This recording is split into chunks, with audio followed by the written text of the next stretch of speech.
میں کعب بن اشرف کے قلعے میں بھی گیا ہوں، آج تک وہ قلعہ خیبر کے اندر برقرار ہے، آج تک قلعہ، اور یہ عرب اتنے ڈرپوک ہے کہ یہ عرب اس کو ہاتھ نہیں لگاتے، اب تک اس خنزیر کا قلعہ رکھا ہوا ہے۔ اور جس کو فتح کرنے میں حضرت علی نیچے آئے، گیٹ کو پکڑ کر کے، ہمارے جیسے زکوٰۃ خور مولوی 10 مولوی 12 مولوی اس گیٹ کو ہٹا نہ سکے، اس کو ہلا بھی نہ سکے، علی نے پکڑ کر کے پھینک دیا اس گیٹ کو۔ بولو علی زندہ باد، بولو علی زندہ باد، بولو علی زندہ باد۔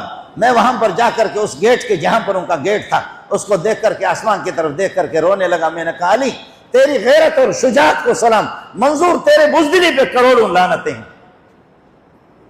ہم لوگ مولوی ہیں، ہم صحابہ کی اولاد ہیں نا۔ شرمندہ ہو کر کے، ذلیل ہو کر کے روتا رہا۔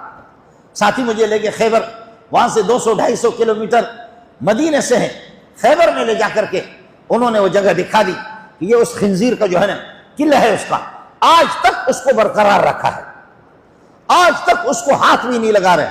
یہودیوں کی طرف سے آرڈر ہے، اور یہودیوں کی طرف سے اللہ آپ کا بھلا کریے کہ کیا ہے، الٹیمیٹم ہے کہ اگر آپ نے ہمارے خیبر کو، ہمارے بڑوں کی جگہوں کو، ان کی مکانات کو اگر آپ نے ہاتھ لگایا تو تمہارے تکہ بوٹی کر دیں گے، تمہارے تکہ بوٹی کر دیں گے۔ آج تک عرب کو یہ جرأت ہی نہیں ہو رہی ہے کہ ان کو چھوڑ دیں۔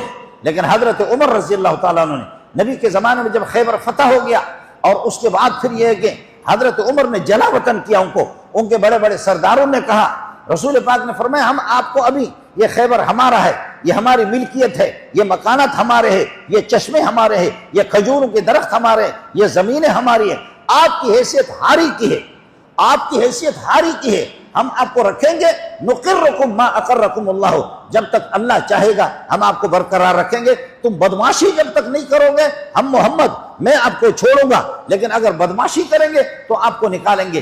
اس کے بعد رسول پاک کا وصال ہو گیا۔ اس وقت یہ ذلیل سارے کے سارے ہمارے ہاری تھے، یہ ملازم ہمارے تھے، آج ہماری پوری حکومتیں ان کے غلام بن گئے۔ وہ ہمارے ملازم تھے، کئی زمانے تک وہ ہمارے ملازم تھے، وہ ہمارے برتن چاٹتے تھے، وہ ہمارے جوتے سیدھا کرتے تھے۔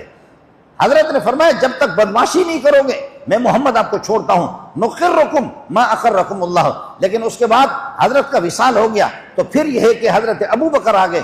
2.5 سال ابو بکر کی خلافت رہی۔ ابو بکر کی خلافت کے بعد 10.5 سال حضرت عمر کی خلافت۔ عمر نے اپنی خلافت میں اپنے بیٹے کو بھیجا، جا کر کے ان سے ٹیکس وصول کرو، جو کچھ آمدنی ہوتی ہے بیت المال کا حصہ وصول کرو۔ انہوں نے حضرت عبداللہ ابن عمر کے بیٹے کے ہاتھ کو موڑا، اور موڑ کر کے اس کے ہاتھ کو توڑ دیا، اس میں موچ آ گئی، ہڈی ٹوٹ گئی۔ تو حضرت عمر نے فرمایا، اور شام کو چھپ کر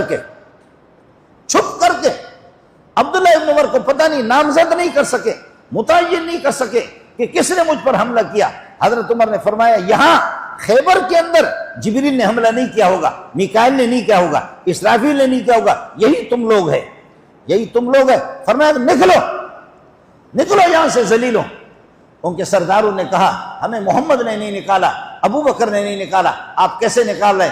فرمایا تمہیں یاد نہیں ہے میرے نبی نے فرمایا کہ نقرکم ما اقرکم اللہ، جب تک آپ انسان کے بچے بنیں گے ہم آپ کو چھوڑیں گے، جب تک اللہ چاہے گا۔ لیکن اب اللہ چاہ رہا ہے کہ تمہیں ذلیل کر کے یہاں سے نکالا جائے۔